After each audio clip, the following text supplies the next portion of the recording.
Assalamualaikum warahmatullahi wabarakatuh. Nama saya Niken Anggreni Kristianto dengan NIM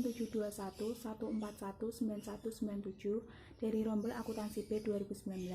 Saat ini saya akan mempresentasikan mata kuliah Sistem Informasi Manajemen Proyek 1 Keahlian Teknologi Sehari-hari. Yang pertama, sistem operasi. 1. Microsoft Windows. Microsoft Windows adalah sistem operasi yang paling populer untuk mikrokomputer. Hampir semua manajer atau profesional pasti akan menggunakan sistem operasi Windows pada suatu saat dalam kinerja karirnya. Windows sudah ada sejak 1981 dan telah mengalami banyak perubahan yang mencerminkan kenaikan kemampuan komputer dan keberagaman perangkat yang dipasangkan ke komputer. Yang kedua, sistem operasi yang lain.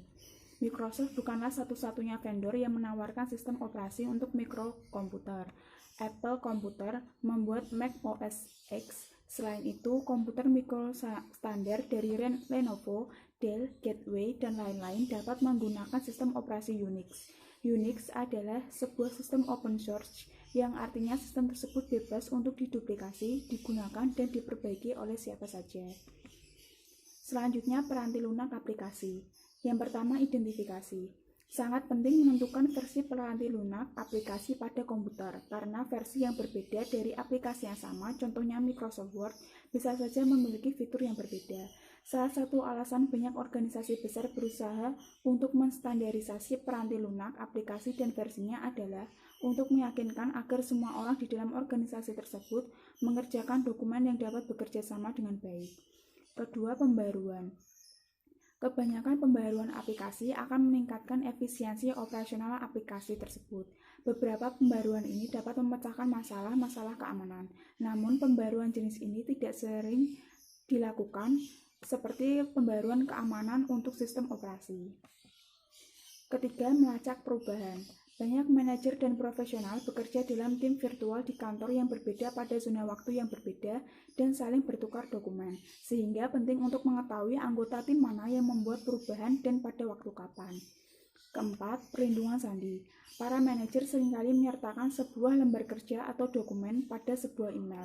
Karena email sering ditarget oleh hacker, manajer mungkin perlu menambahkan proteksi kata sandi pada lembar kerja tersebut.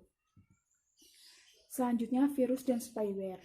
Virus dan spyware merupakan masalah yang serius. Spyware tidak bersifat berbahaya karena tidak dikirimkan ke komputer untuk menghentikan kerjanya atau untuk mencuri informasi yang sensitif. Sebaliknya, virus dibuat untuk menghancurkan atau mencuri informasi pada komputer dan menyebabkan komputer menjadi tidak berguna. Hampir setiap komputer yang mengakses internet memiliki sejumlah spyware. Terlalu banyak aplikasi spyware pada komputer dapat memperlambat kinerja dan kecepatannya. Kedua, ada ancaman dan hoax. Organisasi yang ternama berusaha keras untuk menjaga agar virus tidak tersebar dari situs web mereka. Anda tidak bisa menerima email dari suatu organisasi ternama yang berisikan link untuk memperbarui sistem operasi Anda. Email seperti ini adalah hoax. Selain itu, organisasi-organisasi legal tidak akan mengirimkan email dengan link yang menanyakan informasi akun atau kata sandi. Lebih baik kunjungi situs web tersebut secara langsung karena lebih aman daripada email. Kemudian proteksi. Proteksi terdiri dari dua macam. Yang pertama, proteksi komersial. Norton dan McAfee merupakan dua vendor peranti lunak, antivirus, dan anti-spyware yang digunakan secara luas dengan membayar biaya tahunan. Yang kedua, ada proteksi gratis. Kunjungilah situs web Grisoft untuk mendapatkan peranti lunak AVG secara gratis dan situs web Lavasoft untuk mendapatkan anti-spyware gratis. Selanjutnya, email. 1. Implikasi di tempat kerja. Email melewati banyak server pada perjalanannya dari pengirim ke penerima, dan sebagian besar dari server ini dibuat cadangannya berulang kali, sehingga menyimpan catatan email yang panjang. Ini merupakan salah satu alasan mengapa jaringan dapat diandalkan, karena jaringan memiliki cadangan sehingga dapat cepat pulih dari masalah dan mengirimkan ulang komunikasi yang hilang.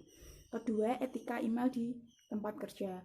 Karena pesan-pesan dapat bertahan dalam waktu yang lain dan dikirimkan kepada orang lain, maka penting untuk berkomunikasi dengan jelas dan sopan dalam email.